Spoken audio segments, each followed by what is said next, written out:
Hello YouTube. We've got some general maintenance to take care of. We got a leaky master cylinder on the firewall here, and we got a fuel line here that's sticking out from the firewall that we want to get back. So we've got to get started on that, but I like surprises. And no, it's not the engine. The engine is still in the machine shop, but it is These headers were originally designed to fit a 1955 Chevy Tri-5. They also happen to fit our 1949 Chevy, which is pretty remarkable. We have some clearance issues with the fuel lines. We have some clearance issues with the brake lines. The wheels and the hood, which we have test fit, all clear. The hood closes, the wheels turn, there's no interdiction. The projects I see on the driver's side of the car are the master cylinder has to come off, it's leaking. It's dripping brake fluid down the firewall, and it has rippled the paint, so we got to fix the paint. The brake lines are too close to the headers for my comfort, so I need to bend them back a little bit. The first step, I think, is to take the headers back off and then remove the master cylinder.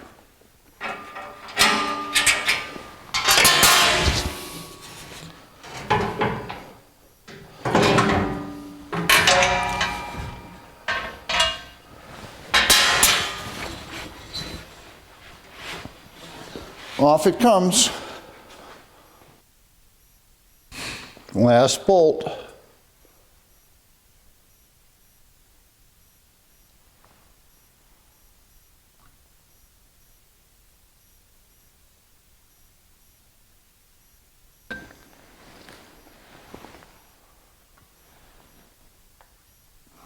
Now I don't have any way of removing brake fluid other than soaking it up with paper towel and dropping it into a container. And it takes a little while, but don't make a mess. Once you get the level down, you can kind of put the whole thing in. Master cylinder is dry. I think we can safely remove it. And for safekeeping, I'll just put the cover back on loosely. And that way we won't have any brake fluid anywhere. And I'll wipe down the outside. Gee, it almost looks brand new. Will the brake lines come loose? We shall find out right now. Oh my gosh! Ugh.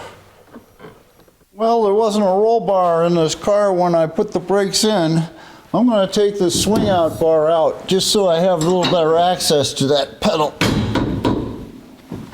With that out of the way, we can get to the brake pedal. Now we're inside the car, and the first thing we have to do is loosen up this jam right here. It's up here someplace, there we go. Loosen that up. And we got to take this cotter pin out.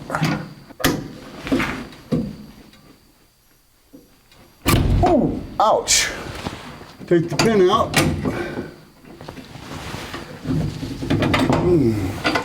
Drop the clevis down. Now, if we're lucky, this nut will spin right off the bolt.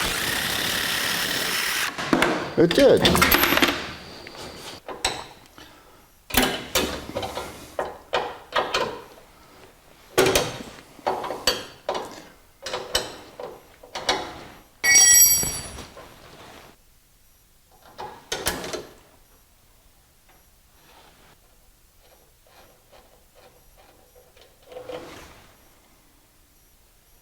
We want to cap these ports for a couple of reasons, and these caps do have a flare on them just like a normal tubing flare. One reason is that this proportioning valve is below some of the brake lines in the vehicle, and if I didn't cap it and tighten it down, the brake fluid would drain out of the lines. We'll tighten these up so that we don't get any drips. The next thing to get out of our way so that we can clean this up are the bolts that hold the brake pedal in place. And hopefully the nuts will spin off the the bolts the way the master cylinder did. There's one. Last one here.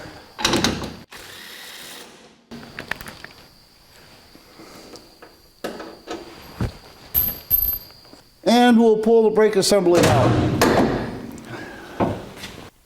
This is the area that's damaged. Paint's just coming right off. I think what I'm going to do is take the smallest line I can across the firewall. I don't want to paint the whole firewall. I think I'm going to tape a line right across here, and then down to here and over to here, and I'm going to paint that. It didn't go down this part of the firewall. I guess it dripped off here, so it's not hurting down here. The paint's fine down here. It's right here. So we need to take care of this. So that'll be where we paint. I don't know if you can see this, but there's a lip here, and we're going to tape this lip here so that the paint goes right to the lip. We'll start with 120 grit here.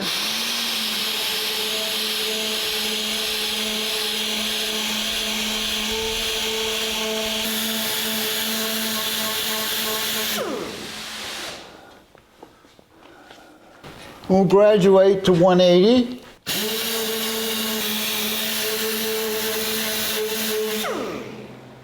And now 220. We'll blow the dust off. Now we have to protect the rest of the vehicle and mask off this area, and then we'll be ready to paint.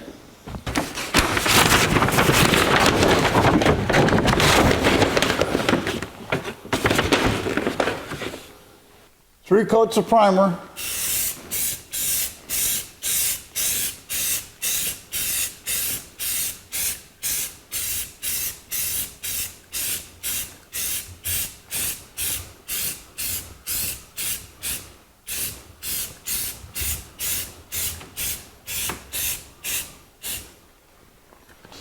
And this is our third and last coat of primer.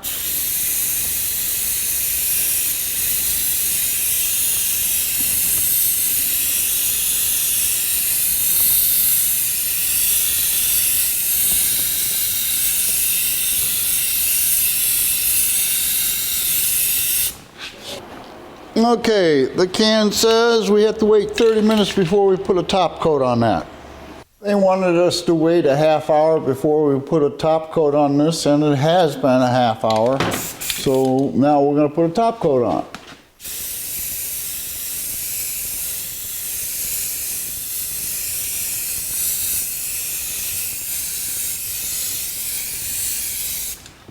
That's coat 1 of 3. This is a third and final coat.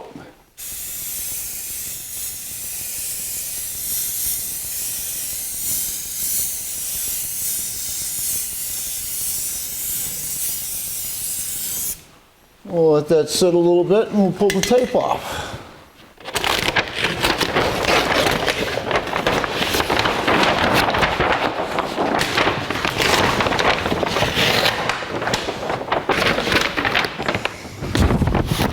Now we'll pull some tape off.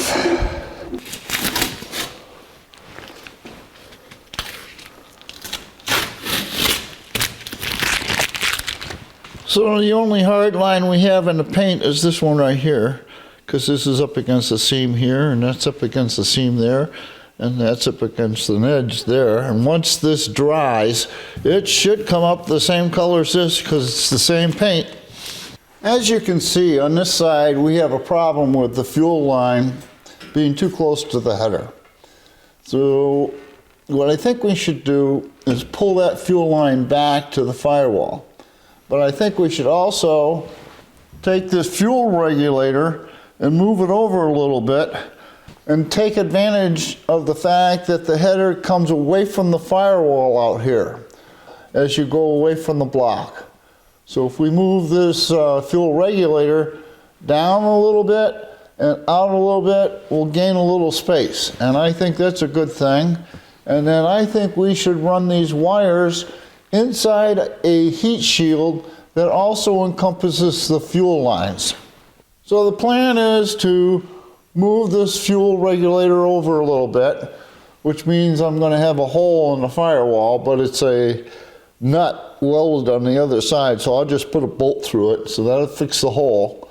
And I'll have to drill a new hole, and unfortunately either I through bolt it or I use a nut cert. I don't like nut certs because that makes the bracket stand proud of the surface it's mounted to, so I think I'm going to end up through bolting it even though it's a pain.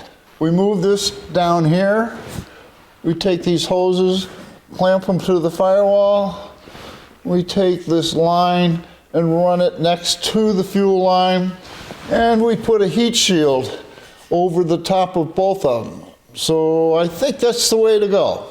Another thing that we're going to do here is this bracket that the regulator is mounted to is forcing the bottom hose to come out like this.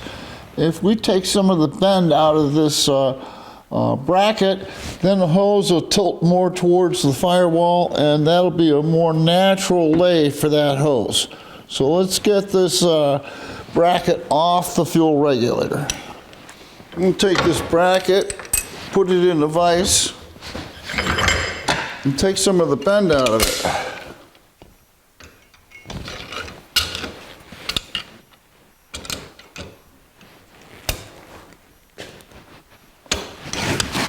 This is about where I envisioned the fuel regulator going.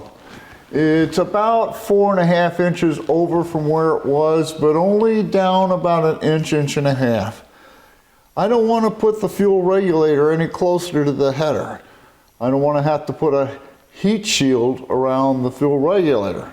I think this is far enough away to be okay, but we are going to have to put a heat shield around these hoses that go down. And we're going to have to do the same thing for the line. And I think what we're going to do with these electric lines is we're going to come down this side of the regulator, down here, and that way this is not running in back of the fuel regulator.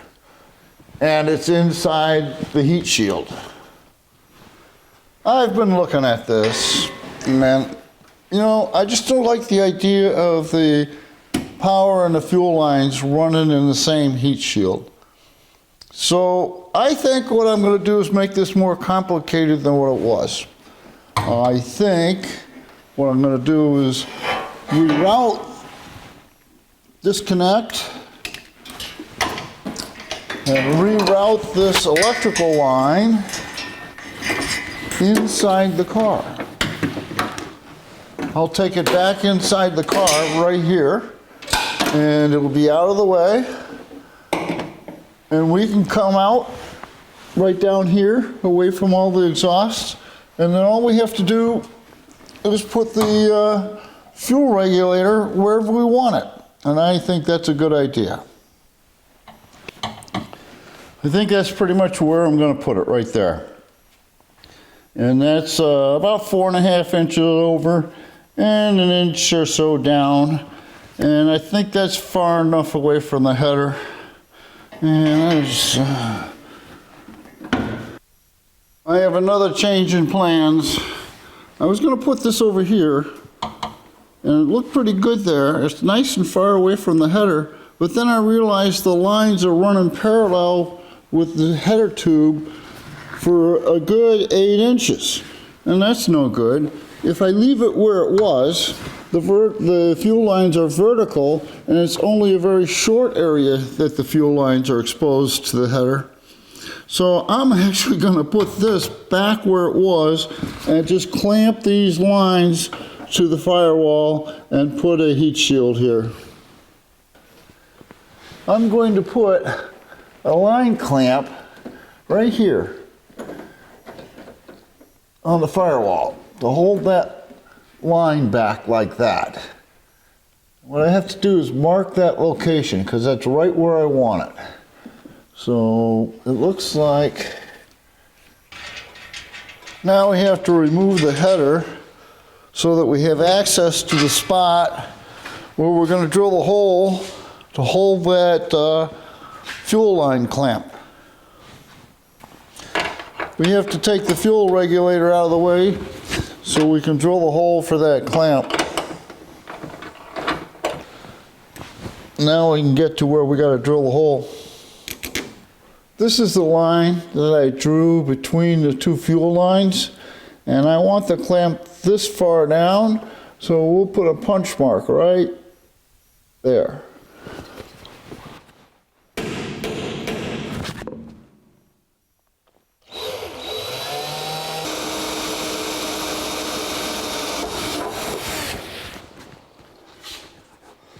And now we'll drill the hole out to the size of our 1/4 inch bolt.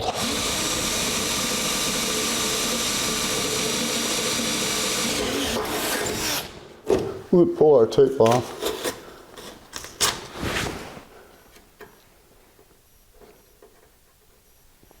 Put our fuel regulator back on. With the help of my lovely wife, we are able to through bolt this hose clamp through the firewall and put a nut on the other side so it doesn't protrude as a sharp point, and it holds the fuel lines up against the firewall. And what we need to do is put the headers back in and see how much space we have now. With the clamp installed on the firewall, these fuel lines are quite a bit further away from the headers than what they were. I'm wondering if I should put another clamp there, and I think I should. Now what we have to do is build a heat shield to go between here. And I think what we're going to do is make the heat shield flush with the top of this nut, so it wants to come out 1 1/8. We need to run from this point to the edge of the firewall, which is 4.5 inches, and we need to go from about here to there underneath the pipe, and we could get away with 5, but I'm going to make it 7 and we can cut it off. We want a 3/4 inch lip here so that we can put some bolts in, and on this side we'll just run it along the firewall and put some bolts in from this side. So we want this, we're going to make this 8 inches long just to be on the long side, and that way if there's an error we can cut some off. So 8 inches long.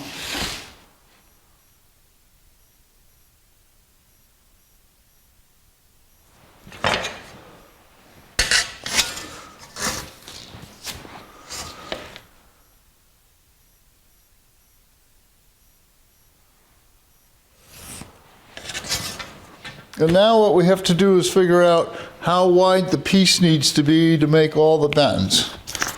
So we have 1 7/8 inches. So 8 1/4. If my figuring is right, we need a piece 8 1/4 wide. We want a 3/4 inch lip. We then want to go 1 1/8 inches to come out from the firewall. And then we want to go 4.5 inches.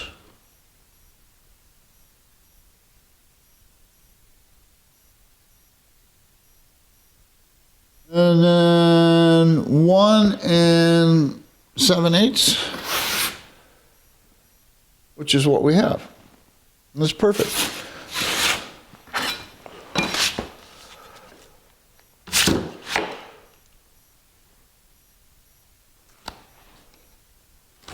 That's one bend.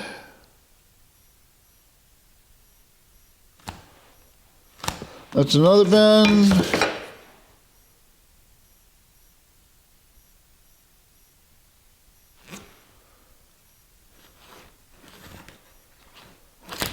And that's another bend.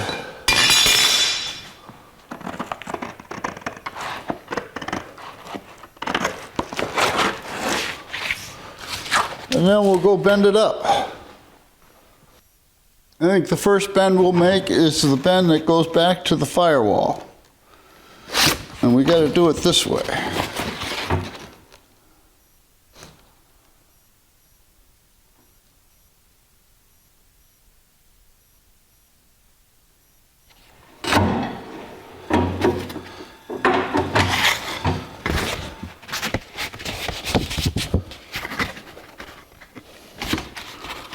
Then we'll make this bend, which bends it up correct, yep.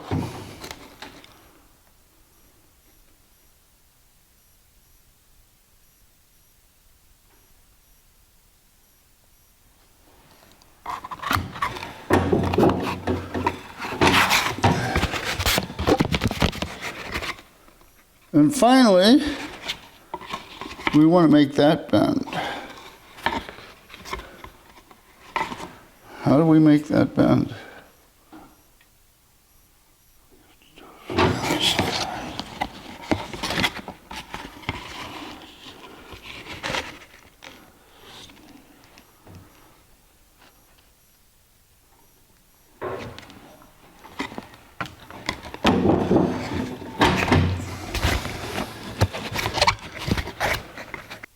I think I want to make this a 1/2 inch wider, but other than that, I think I'm happy with it. This piece of scrap aluminum left over from making the door panels is just a little too narrow for the length of our panel, but that's okay. The length of our panel could be a little shorter. So let's cut this piece out here.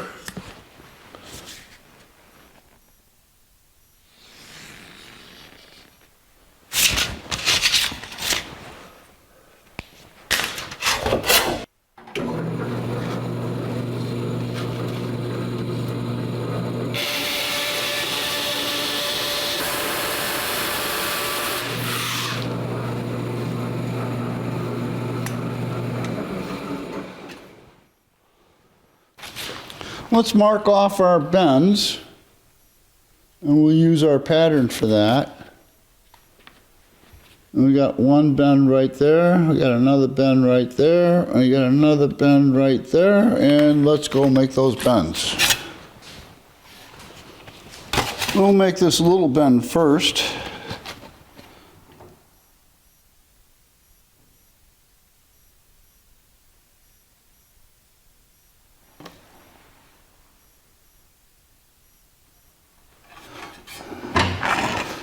And then we'll make this next one.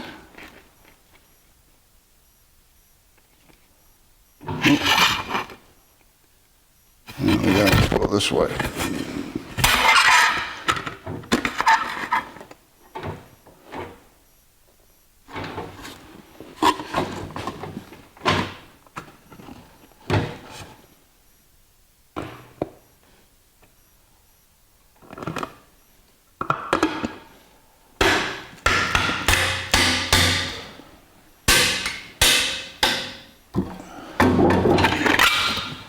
And now we got to put a bend here.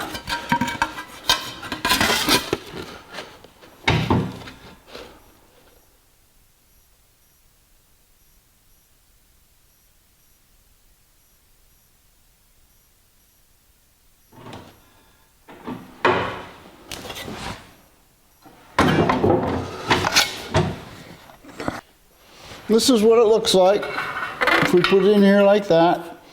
And I'm going to slant it so it's parallel with the header. So we have a good 1/2 inch clearance between the header and the heat shield, and another good 1/2 inch clearance between the fuel lines and the heat shield. I think we're in good shape.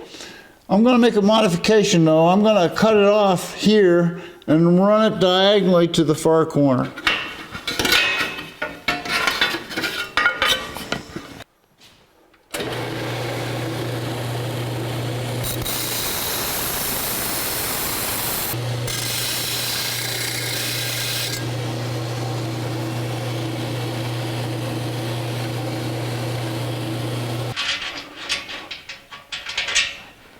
Off comes the header again. So this is what the heat shield looks like without the headers in place. And that's just how it's going to go, just like that. Let's mark the location of where we're going to have some holes.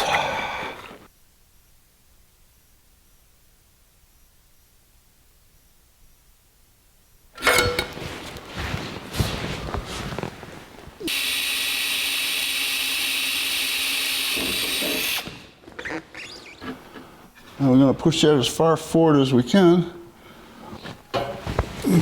We'll mark the location of our last 2 holes.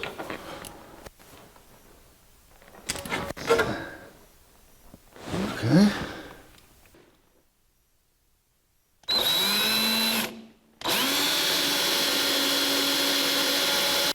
This is what it looks like bolted in. There's plenty of gap around the fuel lines. The fuel lines enter here and exit on this side. That's why it's so wide. It's tilted so it'll be parallel with the headers. Let's put the headers on and see what it looks like. And this is what it looks like with the headers bolted on. Now we have to do something about the appearance of it, and I think we'll powder coat it like a silver. With the heat shield in place, we can move on to rerouting these wires. I think what I'm going to do is the only 2 wires that are going to come out of the firewall are the wires for the distributor and the coil. The rest of these wires, including the brake wires, I'm going to run inside the cab now. So that's the next task. Here goes a couple hours worth of work. I'm not going to be able to pull this connector through the hole, so I'm going to have to cut it off. And we'll have to do something different. But there it goes. Now let's see if we can shove this wire through the hole. Oh, we got another.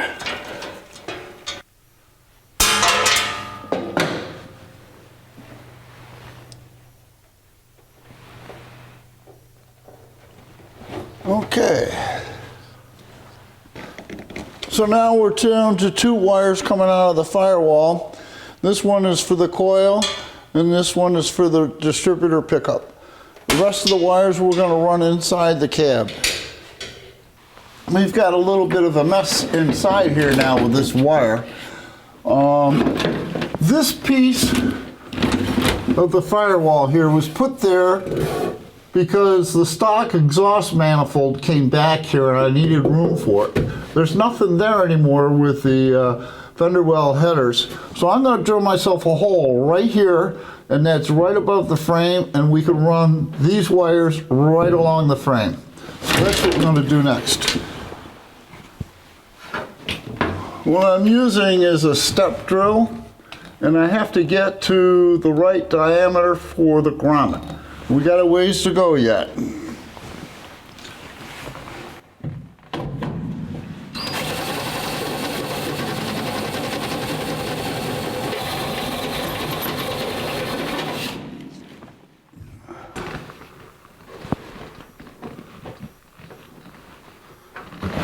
I think we have it. Nice tight hole. I want this to pass through it. Okay, I can get it in there.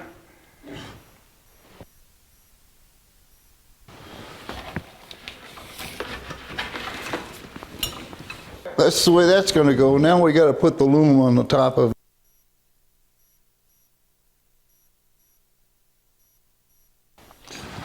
So these are the wires that used to run along the edge of the firewall that we've now brought out from the cabin, and we got to put it right about there so we can finish wiring up the ends of the cable. And I think I want a clamp right there.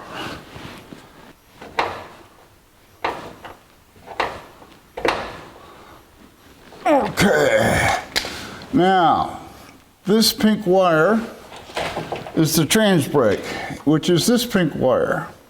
So we're just going to hook the end of this wire to this jack, and we'll have made that connection.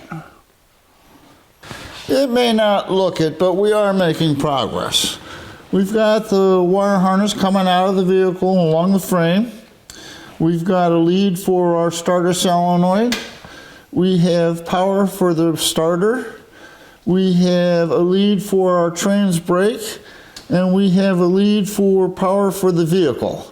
These two get put together and go to the starter, just like that.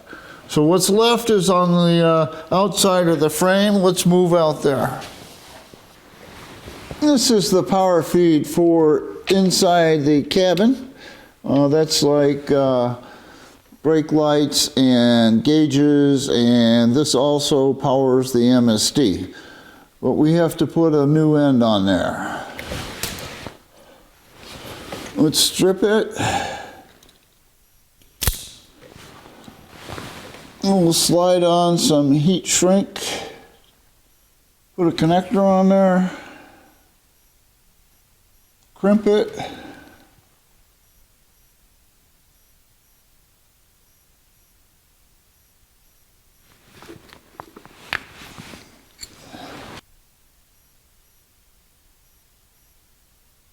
Solder it. Wait for it to cool and slide our heat shrink down over it. And power up our heat gun.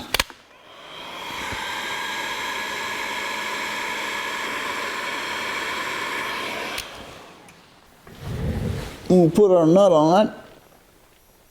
Okay, so we have power from the starter going to our circuit breakers, power going into the cab to power all the stuff in the cab, and power to go to the relays. The only thing left is to hook up the 3 wires that are inside this cable.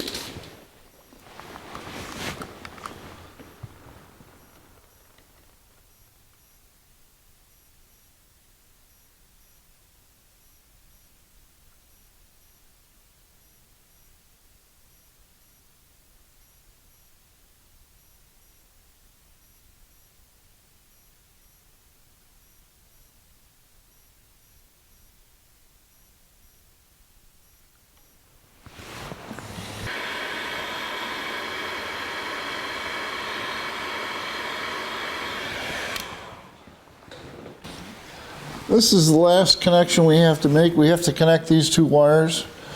I think I'm going to give myself a little space here. And we'll solder this up.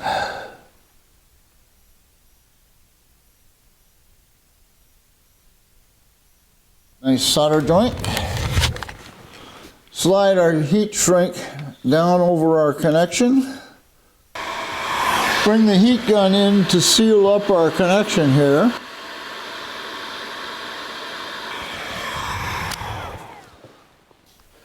The right side of the firewall is now set up for fender well headers.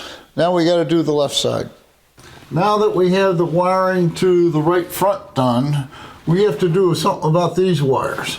And I'm going to put them inside of a wire loom. I'm not a particular fan of these things, but it'll make it look better. So we're going to put it inside a wire loom. That looks a little better. This ground wire here looks a little frayed, so I want to solder it.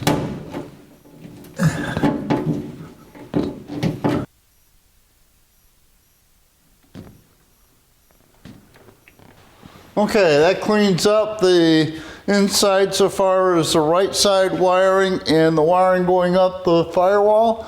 Now we have to run the lines for the brake light switch across the car and down the floor and out to the switch on the proportioning valve.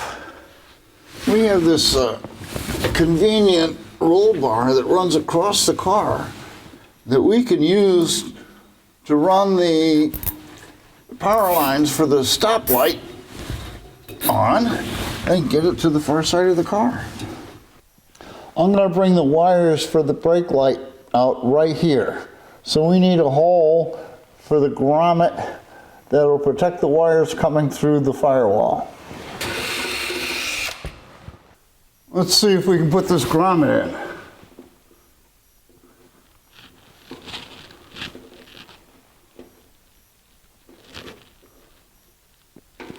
Oh, it goes in nice. Well, I can't get the end of the wire through the grommet, so I'm going to take the grommet out, pass the wire through the hole, and then see if I can get it through the grommet.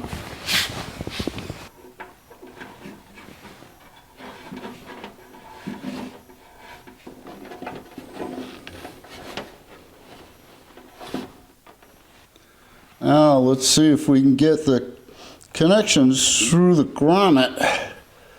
Well, the grommet's not in the hole. There's one. I think we got it. There we go. Now we got to put the grommet back in.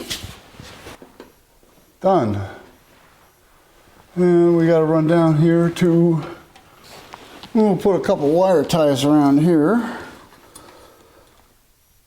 Keep the wires from wandering. We have all the wiring that was on the outside on the firewall now on the inside. The brake light wires come down right here and to the brake switch. And on this side, we have our wire harness that comes out of the floor here, runs forward and connects to our relays. Now what we have to do is put the master cylinder back.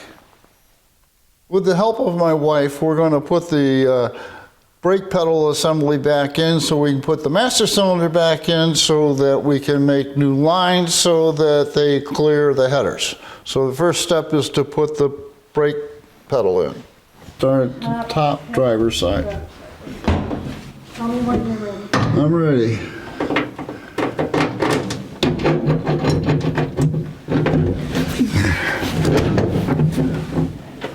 Hold on.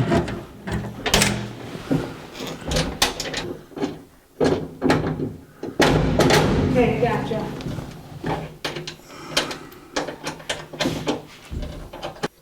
Okay. Now we're going to do them in the same order we just did it. All right. Tell me when you're ready. Okay. Go more. More. Okay. What we're going to do now is install the master cylinder, and then once we got the master cylinder in, we can reroute our brake lines to clear the headers. But first we have to bolt the master cylinder on. Come on, go on there. There we go. Now we've got to put the nut on. Okay, now the other side.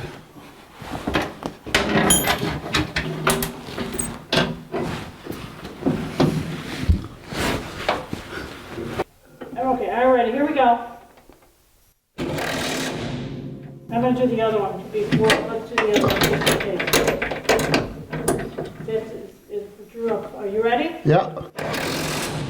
Yeah, I'm going to go back to the other side. Tell me when you're ready. All right. And then I'm going to go back to the second side. Okay. Okay, am I good or no? And then go back to the first one. Okay. More. Okay. This is our last clearance problem. There's actually quite a bit of space there. It's over an inch. The angle of the camera makes it look less, but I can put my whole hand in there. I think that if I was to bring these lines back to the firewall, I'd feel that much more comfortable with the heat from those headers.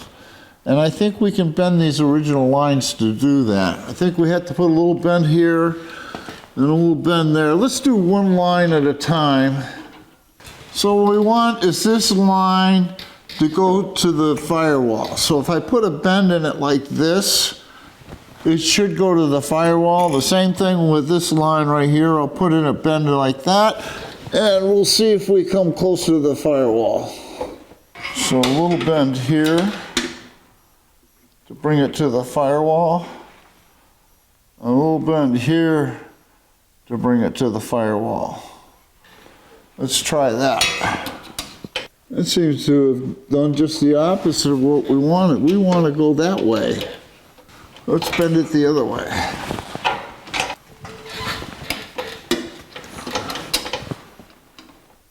That's right up against the firewall now. So, what I think I'm going to do is put a clamp right there, but small enough to allow this line to move a little bit, because this is our anti-vibration loop, if you will. If there's any movement between the body and the frame, that's what this is supposed to take up. So if I put a clamp on here loose enough, that the brake line can move, we should be all right. And now I can put my whole arm between that brake line and the header. So let's do that. Let's get that clamp in there and then bend the next line. Before we put a clamp on there, let's fix this other line. And what we did is we bent it the opposite of what we thought we would. We'll go that way a little bit and this way a little bit. We'll mark the location of where we want this screw to hold both clamps. Come on, mark.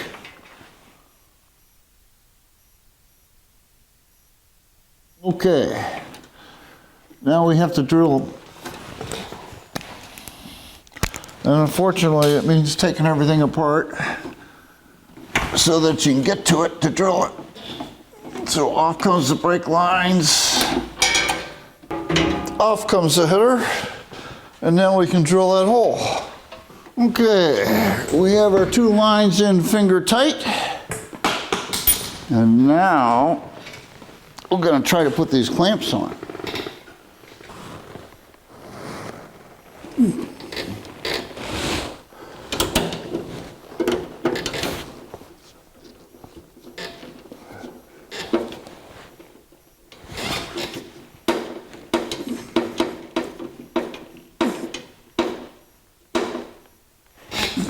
Okay, what do you think? Is that enough clearance?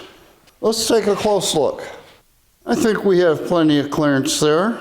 I'm a little concerned on this side, but it's not as bad as it looks, because if we look from the bottom, we can see that there's a good 3/4 of an inch between the header and the heat shield, and then between the heat shield and the fuel line, there's another 3/4 of an inch. You'd have to heat the heat shield up to a point where it could heat the fuel line up to the point where there would be a problem, but there's fuel circulating in those lines because it's a bypass regulator, so I don't think we have a problem. I think we can leave it the way it is. I think we've accomplished our task of creating clearance for the headers and the fuel lines, and clearance for the headers and the brake lines.